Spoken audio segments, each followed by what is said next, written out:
नमस्कार। आज लगेगी क्लास पर्सनल फाइनेंस की। मैं आपको बताऊंगा 10 बहुत ही सिंपल, बहुत ही क्लेवर पर्सनल फाइनेंस रूल्स जो आपकी वेल्थ क्रिएशन में हेल्प तो करेंगे ही, लेकिन एवरी डे, चाहे आप मैथमेटिक्स में मेरी तरह बहुत ही बुरे हो तो भी हर दिन का मैथमेटिक्स आपके लिए आसान बना देंगे। और हर दिन आपके दोस्त हैरान हो जाएंगे कि अरे इतना फास्ट कैलकुलेट कैसे किया, इतना स्मार्ट कैसे हुआ, तुझे कैसे पता कितना रिटर्न मिलने वाला है। हर दिन का पर्सनल फाइनेंस इस वीडियो के बाद आपके लिए आसान होने वाला है। तो चलिए आज पर्सनल फाइनेंस के 10 एवरीडे मैजिकल रूल्स को ठीक से समझते हैं इन पी के बोला। अरे रुको रुको रुको रुको, एक चीज तो बताना भूल ही गया मैं। अब से इस वीडियो के एंड में, और इस वीडियो में नहीं, हर वीडियो के एंड में मेरे एक गिव अवे होने वाला है। तो इस बार और अगली बार भी वीडियो के गिव अवे सेक्शन में जरूर चले जाइएगा। हर वीडियो में एक व्यूअर को एक गिव अवे हर बार अब मिलने वाला है।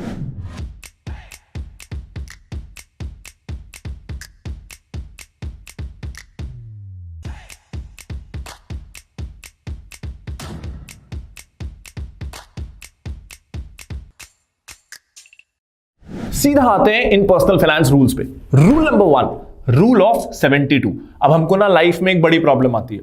कोई भी हम स्कीम में इन्वेस्ट करने जाएं, कोई भी फिक्स्ड इनकम स्कीम हो, एफडी हो, मनी बैक प्लान हो, जिसमें 7, 8, 10% का इंटरेस्ट है, तो हम हमेशा सोचते हैं इसमें कितने कितने साल में पैसा डबल होगा, फिर 20 साल में मेरा पैसा कितना हो जाएगा। या तो हम खुद लंबा कागज लेके कैलकुलेट करते हैं, या जो पॉलिसी बेच रहा है वो जो बोल दे उस पर मान लेते हैं। अब से ना ये प्रॉब्लम खत्म। आप 10 सेकंड में कैलकुलेट कर पाओगे कि कितने कितने साल में कौन सी स्कीम में आपका पैसा डबल होगा। एग्जाम्पल के लिए, आप कोई ऐसी एफडी में इन्वेस्ट कर रहे हो जो 7% का इंटरेस्ट देती है।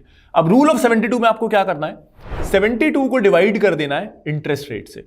यानी 7% वाली एफडी है ना, तो आपको 72 को डिवाइड कर देना है 7 से। यानी इससे रिजल्ट आ जाएगा कि आपका पैसा डबल होगा अराउंड 10 ईयर्स में। 10 ईयर्स से थोड़ा ज्यादा समय लगेगा।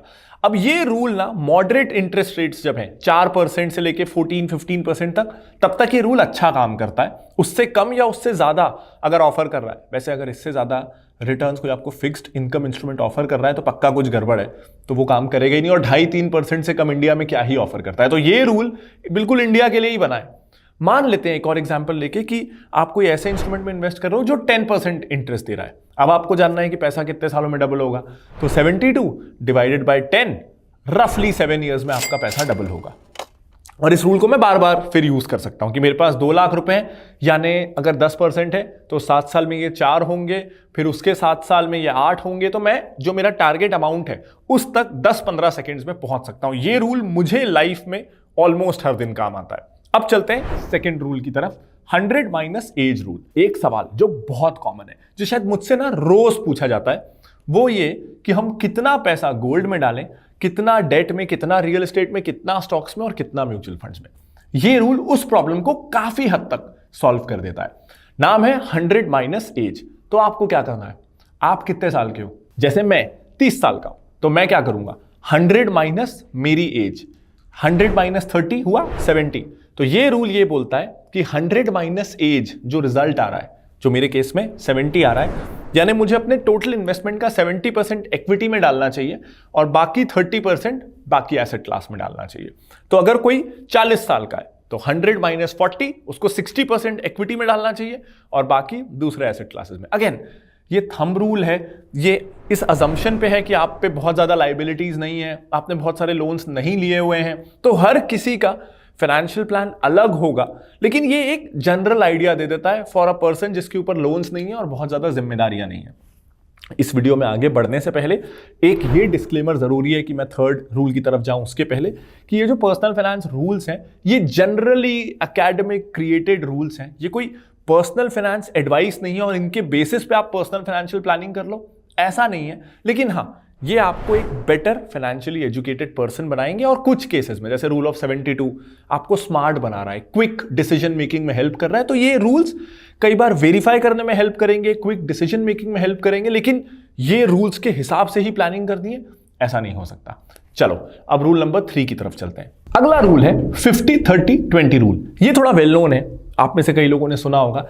इसका मतलब यह है कि आपकी टोटल जो भी टेक होम इनकम है, जो भी पैसा आप सैलरी मिलने के बाद, कमाने के बाद घर लाते हो महीने का, उसको डिवाइड करो 3 पार्ट्स में। मान लो आप महीने का कमाते हो 50,000, तो उसमें से 50% यानी 25,000 से आप अपनी बेसिक जरूरत की चीजें पूरी करो जो कि करनी ही पड़ेंगी।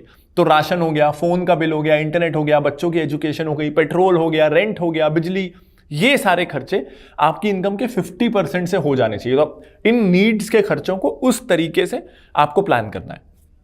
अगला 30, बाकी जो 30% बचा, 50,000 अगर आपकी इनकम है तो 15,000 15,000 आपका 30% ऐसा पैसा है जिससे आप वांट्स पूरी कर सकते हो। अगर आपको पार्टी करनी है, हॉलिडे पे जाना है, नई बाइक लेनी है, पुरानी बाइक अब आपको पसंद नहीं आ रही, कपड़े लेने हैं, जूते लेने हैं, वो ऐसी चीजें जो बहुत ज्यादा लेना इस महीने जरूरी नहीं है लेकिन आप चाहते हो, आपकी इच्छा है, उनको आप अपनी सैलरी की 30% बजट उसकी तरफ एलोकेट करो और अपनी इनकम का 20%, तो अगर 50,000 का एग्जाम्पल लूं तो 10,000 रुपए आपको इन्वेस्ट करने हैं। ये रूल भी ना एक बहुत इंपॉर्टेंट क्वेश्चन को आंसर करता है, मुझे अपनी इनकम का कितना % पैसा इन्वेस्ट करना चाहिए। तो ये रूल कहता है आपको अपनी इनकम का 20% पैसा सेव करना चाहिए। अब जब आपने सेव कर लिया 20%, तो उसमें से कुछ आप सेविंग्स अकाउंट में रखोगे इमरजेंसी के लिए, लेकिन बाकी पैसा आपको इन्वेस्ट करना है, यानी रफली 15 to 20% of your income you should invest every month. अब इसी से एक सवाल आता है कि सेविंग्स अकाउंट में कितना पैसा रखना है और इन्वेस्ट कितना करना है, और वहीं काम आता है चौथा रूल। इस रूल का नाम है 6x इमरजेंसी रूल, यानी आपके मंथली जो खर्चे हैं उसका 6 गुना अमाउंट, 6 times द अमाउंट आपको अपनी सेविंग्स अकाउंट में रखना है, क्योंकि वो लिक्विड कैश की आपको जरूरत पड़ सकती है, कभी भी कुछ भी रिक्वायरमेंट आ सकती है। अब मैं कह रहा हूं सेविंग्स अकाउंट में रखो, इसका मतलब ये नहीं कि आप उस पर 2.5% ब्याज कमाओ। उस पर अपने बैंकर को आपको बोलना है कि भाई मुझे पता है ऑटो स्वीप एग्जिस्ट करता है और इसमें ऑटो स्वीप को ऑन करो, जिससे आपको सेविंग्स अकाउंट में भी रिटर्न डबल मिलने लगेगा। 2-3% के बजाय आपको 6-7% का रिटर्न आपके सेविंग्स अकाउंट में मिलता रहेगा, और सेविंग्स अकाउंट की फ्लेक्सिबिलिटी भी रहेगी, आप जब चाहे उसको रिडीम कर सकते हो, लेकिन रिटर्न आपको ज्यादा मिलेगा जितने दिन वो पैसा आपके अकाउंट में है। और अगर आपके मंथली खर्चे हैं 25,000 रुपए के, तो आपको 1.5 लाख रुपए, 1.5 लाख रुपीज आपको अपने सेविंग्स अकाउंट में रखने हैं अगर आपके मंथली एक्सपेंसेस हैं 25,000। अब इसी से कनेक्टेड एक और सवाल आता है। इस सवाल के बाद लोग मुझसे एक सवाल जरूर पूछते हैं, आपने ये तो बता दिया इमरजेंसी फंड कितना लेना है, अब जरा ये भी बता दो कि इंश्योरेंस, खास करके लाइफ इंश्योरेंस कितना लेना है। इसका भी एक रूल है, 20x इंश्योरेंस रूल। ये कहता है कि अगर आपकी एनुअल इनकम है 5 लाख रुपए, तो उसका 20 गुना आपको लाइफ इंश्योरेंस लेना चाहिए, यानी 1 करोड़। तो अगर आप महीने का 10 लाख कमाते हो तो आप 2 करोड़ का लाइफ इंश्योरेंस ले लो। जो भी आपकी एनुअल इनकम है उसका 20 टाइम्स आपको लाइफ इंश्योरेंस लेना है। जब मैं लाइफ इंश्योरेंस कह रहा हूं तो मेरा मतलब है टर्म प्लान, और कोई बिल्कुल भी किसी भी और तरह का इंश्योरेंस का मेरा कोई मतलब नहीं है, आपको टर्म प्लान ही लेना है। अगला एक सवाल बहुत आता है लोगों से कि हम टोटल कितना लोन ले सकते हैं, हमारी इनकम x है तो मतलब हमको कितना लोन लेना चाहिए मैक्सिमम। तो इसका रूल है 40% EMI रूल, यानी बेसिकली अगर आपकी मंथली इनकम है 50,000 रुपए, तो आपको मैक्सिमम इतना लोन लेना है कि आपकी EMI 20,000 से ज्यादा की ना हो।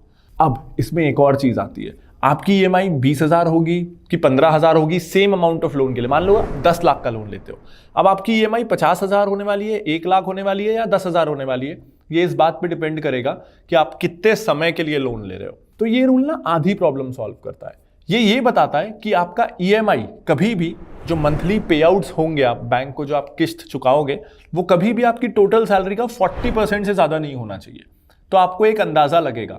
लेकिन दूसरा आपको ये जानना है कि कितने कितने ईयर पे मेरी EMI कितनी आएगी, यानी अगर मैं 10 लाख का लोन 1 साल के लिए लूं तो EMI कितनी आएगी, 5 साल के लिए लूं तो कितनी आएगी, और 10 साल के लिए लूं तो कितनी आएगी।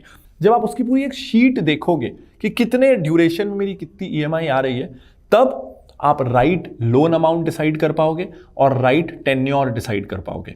तो ये रूल ध्यान रखना, 40% से ज्यादा मंथली सैलरी का आपका लोन पे आउट करने में नहीं जाना चाहिए। ये सिर्फ मैं होम लोन की बात नहीं कर रहा हूं, सारे लोन कंबाइन करके।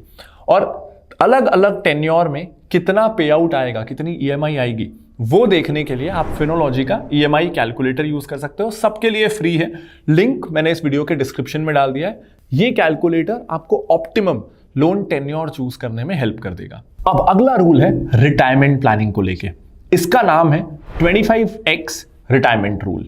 ये रूल हमें बताता है कि कब हम खुद के रिटायरमेंट के लिए रेडी हैं। तो अक्सर हम ना आजकल सपने देखते हैं, मैं 40 में रिटायर होना चाहता हूं, मैं 35 में, मैं 30 में। कुछ इन्फ्लुएंसर्स का बस चले तो वो आपको पैदा होने से पहले रिटायर कर दें। खैर, हम सबकी इच्छा होती है एक फिक्स्ड समय में रिटायर होने की। तो कब आप रिटायर होने के लिए रेडी हैं, ये रूल हमें ये बताता है। ये रूल सिंपल चीज कहता है, अगर आपके मंथली एक्सपेंसेस 10 लाख हैं फॉर एग्जाम्पल, तो आप तब रिटायर होने के लिए रेडी हो जब सेविंग्स अकाउंट में आप अपना एक कैपिटल रख दो और आपको हर महीने इंटरेस्ट 10 लाख रुपए से ज्यादा का मिलता रहे। अब ऐसा करने के लिए ये रूल अज्यूम करता है कि सेविंग अकाउंट में आपको 3.5-4% के आसपास का रिटर्न मिलेगा। इसलिए ये रूल ये कहता है कि आपके जो ईयरली एक्सपेंसेस हैं उसका 25 गुना पैसा आपके सेविंग्स अकाउंट में होना चाहिए। यानी अगर आपके ईयरली एक्सपेंसेस हैं 10 लाख रुपए, तो आपके पास सेविंग्स अकाउंट में 2.5 करोड़ रुपए होने चाहिए। अब जब 2.5 करोड़ रुपए आपके सेविंग्स अकाउंट में होंगे ना, और आपको 3.5-4% का इंटरेस्ट मिलेगा, तो हर साल आपको 10 लाख रुपए मिलने लगेंगे ब्याज के रूप में। इसलिए ये रूल इस तरीके से बनाया गया है। हाँ, इसमें एक बात हमको ये ध्यान रखनी है कि इन्फ्लेशन भी होती है। और अगर आप अर्ली रिटायरमेंट ले रहे हो ना, मान लो आपका प्लान है 40 साल में रिटायर होने का, यानी आपको अब अगले अपनी जिंदगी के 40-50 साल शायद सिर्फ पैसिव इनकम में गुजारने हैं, तो आपको 25 नहीं, आपको 30-40 साल की पैसिव इनकम आती रहे, इस तरीके का कॉर्पस चाहिए। ये रूल तब सही है जब कोई 60 के आसपास रिटायर होने वाला है। तो जब कोई 60 के आसपास रिटायर होता है ना, तो वो रफली 20-25 साल और जिएगा। तो ऐसे में बहुत ज्यादा इन्फ्लेशन की मार नहीं पड़ेगी और इतना 25 टाइम्स ऑफ हिज और हर एनुअल एक्सपेंसेस वाला रूल काम करेगा।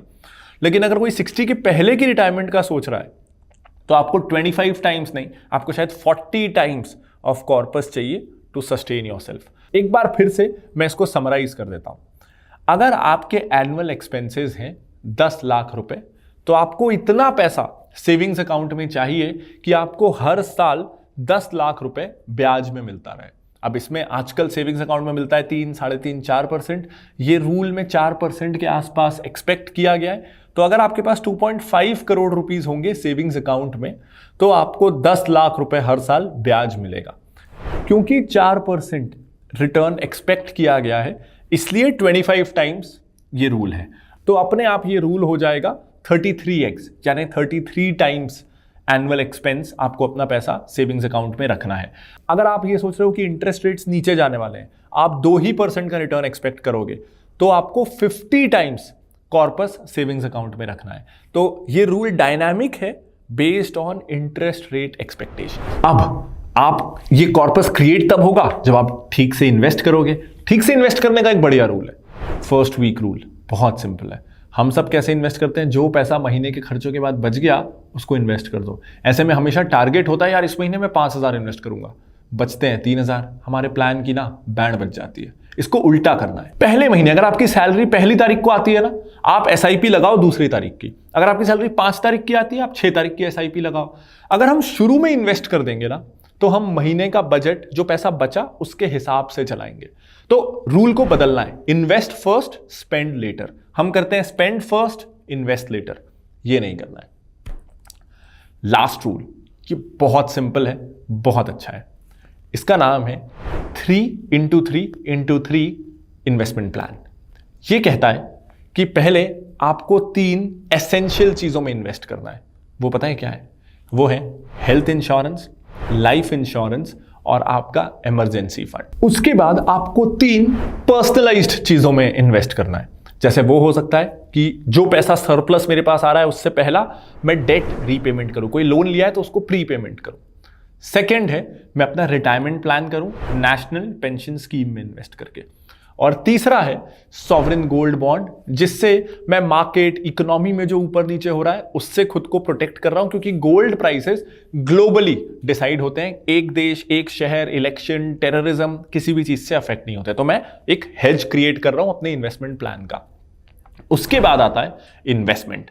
अब ये आप कर सकते हो स्टॉक्स में, म्यूचुअल फंड्स में, रियल एस्टेट में। ये तीनों ही ऑप्शंस बहुत अच्छे हैं डिपेंडिंग ऑन आपको क्या सूट करता है। तो सबसे पहले एसेंशियल चीजें खुद को प्रोटेक्ट करने के लिए, उसके बाद कस्टमाइज्ड चीजें आपकी जरूरत के हिसाब से, और उसके बाद आपके इन्वेस्टमेंट प्लान्स। तो मैंने आपको 9-10 अच्छे खासे रूल्स बता दिए, लेकिन अब समय है एक इंपॉर्टेंट बात का। ये जो सारे रूल्स हैं ना, ये थंब रूल्स हैं, तो ये आपकी सिचुएशन को समझ नहीं सकते। इस मामले में ये थोड़े डम रूल्स हैं, ये आपकी सिचुएशन को समझते नहीं है। इसीलिए कौन सा रूल आप पे अप्लाई होगा, किस कंडीशन में होगा, वो आपको डिसाइड करना है। बस ये रूल्स आपको पता होने चाहिए, क्योंकि जनरली ये सारे रूल्स अच्छे हैं, काफ़ी लोगों ने अपनाए हुए हैं, टाइम टेस्टेड हैं, और इससे आपका ज़्यादातर स्थिति में बहुत ज़्यादा नुकसान नहीं होने वाला है। तो ये अच्छे रूल्स हैं, लेकिन हो सकता है आप पे अप्लाई ना करें। जैसे पाइनएप्पल में बहुत सारे न्यूट्रिएंट्स होते हैं, जिससे उसको एलर्जी है, उसके लिए वो खतरनाक भी हो सकता है। तो इसी तरह अगर कोई वीडियो बनाया दिया जाए कि पाइनएप्पल के फायदे, इसका मतलब ये नहीं है कि उसको भी खाने हैं जिसको उससे एलर्जी है। इसी तरह से फाइनेंशियल रूल्स भी होते हैं। तो या तो किसी फाइनेंशियल एडवाइजर से कंसल्ट करिए, या खुद सोचिए कि कौन सा रूल आपके लिए सही है, कौन सा नहीं है। बहुत ज्ञान हो गया, अब ना अच्छी बात करते हैं।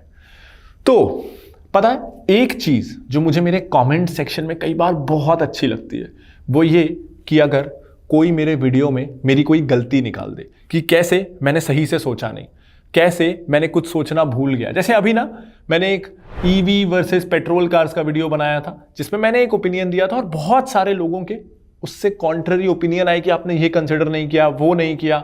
एंड आई लव इट, क्योंकि इससे ओवरऑल व्यूअर का एक्सपीरियंस बेटर हो पाता है। तो आई थिंक इसको रिवॉर्ड करना चाहिए ना। तो या तो पहला वो कमेंट कुछ ऐसा पॉइंट या इनसाइट लेके आ जाए जो मुझसे मिस हो जाए, या वो कोई ऐसा फनी वन लाइनर लेके आए कि दिन बन जाए। अगर इन दो केसेस में ऐसा कोई कमेंट है, तो हर वीडियो में वील चूज अ विनर, और उसे मिलेगी इन्वेस्टोनॉमी की एक ऑथर साइंड, ऑथर यानी कि मैं, मेरी तरफ से एक साइंड कॉपी हर वीडियो के बाद। और पिछले वीडियो का विनर हर बार मेरे नेक्स्ट वीडियो में हम अनाउंस किया करेंगे। इससे आपको यह भी भरोसा हो जाएगा कि मैं कमेंट्स पढ़ रहा हूं। तो जल्दी से कुछ ऐसा फनी इंसिडेंट जो आपको इस वीडियो से याद आया हो, या आप कुछ कहना चाहते हो वो, या कुछ ऐसे इनसाइट्स जो मुझसे मिस हो गए हो, वो लिख दीजिए। मैं जल्दी से उन्हें पढ़ता हूं और अगले वीडियो में जल्दी से विनर अनाउंस करता हूं। उम्मीद करता हूं ये वीडियो आपको पसंद आया होगा। जल्दी लाऊंगा एक और ऐसा वीडियो इन पीके बोला। Bye bye.